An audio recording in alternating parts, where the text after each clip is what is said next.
তো বন্ধুরা, একটি কবিতা শোনাতে চাই আপনাদের।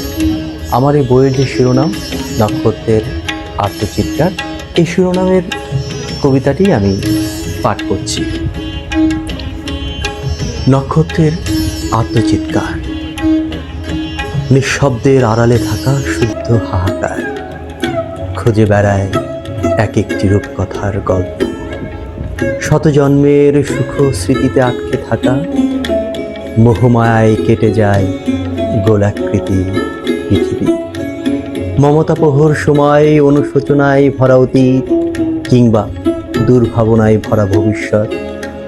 পথিক পথ হারায় বর্তমান সময়ের সময়যাত্রার নির্মম আরোহণে।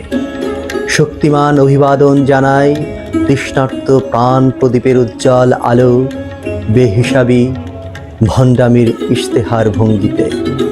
আটকে থাকে লোহার খাঁচায় ভরা ভালোবাসার একলা আকাশ। দুষ্ট মিষ্টি ভাবের বাজারে বৃষ্টির পসরা সাজায় যকৃতের মতো দামি রথে। ওয়াইনের বোতলে থাকা মহার্ঘ মুহূর্তের দুঃস্বপ্ন, বেঁচে থাকে শুদ্ধ হাহাকার। মৃত্যু ঘ্রাণ খুঁজে পায় নক্ষত্রের আত্মচিৎকার।